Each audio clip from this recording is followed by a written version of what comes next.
ఆమెను గద్దించారు. అమ్మాడు మంచోడు కాదు, వాడితో తిరగొద్దని చెప్పారు. అయినా కానీ ఆ అమ్మాయి మానలేదు.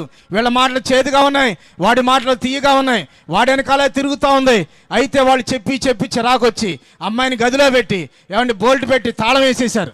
తాళం వేసినా కానీ చీర వేసుకుందో చున్నీ వేసుకుందో మొట్ట మీద కిటికీలోంచి దూకి పారిపోయి వాడి దగ్గరికి వెళ్ళిపోయింది.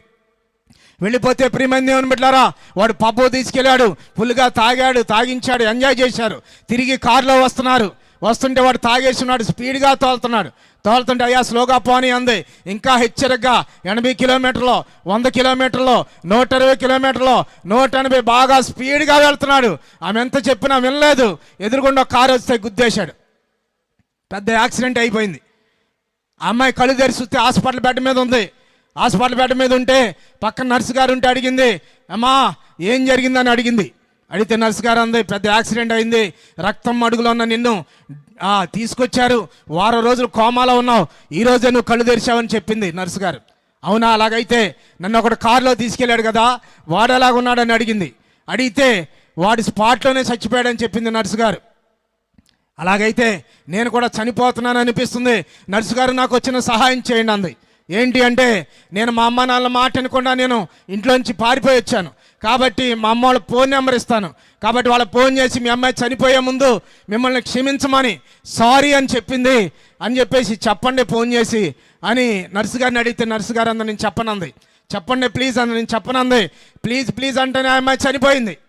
చనిపోతే అక్కడ ఇంకో నర్సు గారు ఉండి ఈమె దగ్గరికి వచ్చింది, అమ్మా నేను చెప్తానులే, మీ అమ్మాయి క్షమించమని అడిగిందని ఫోన్ చేసి చెప్తానులే అంటే ఆ పిల్ల సంతోషంగా చనిపోయేది, చెప్పనని ఎందుకన్నావు అని చెప్పేసి ఇంకో నర్సు గారు అడిగితే ఈ నర్సు గారు చెప్పింది, ఎలా చెప్పమంటావు, వీళ్ళిద్దరిని ఎదుక్కుంటూ వస్తున్నా ఆ తల్లిదండ్రుల కారణం వీళ్ళు గుద్దేసి వాళ్ళిద్దరిని చంపేశారు, ఇంకెవరో చెప్తుందా అమ్మాయి క్షమించమని అని ఆ నర్సు గారు చెప్పింది. అంటే ఆ అమ్మాయికి క్షమించమని అడిగే అవకాశం రాలేదు.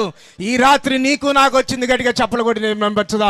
ఈ రాత్రి పరిశుద్ధాత్మ దేవుడు నీతో మాట్లాడుతున్నాడు. ఈ రాత్రి అయినా క్షమించమని అడిగితే యేసయ్య క్షమించడానికి సిద్ధంగా ఉన్నాడు.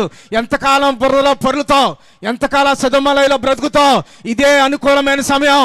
ఈరోజు వాతావరణాన్ని అనుకూలపరిచింది, ఎందుకంటే నువ్వు రక్షింపబడాలని.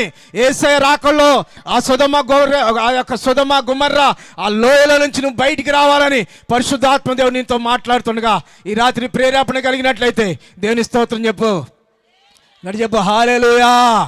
మొట్టమొదటిగా దేవునికి ఇష్టం లేని లోయ ఒకటి సొదొమ లోయ. రెండవదిగా మనం చూస్తే ఆదికాండము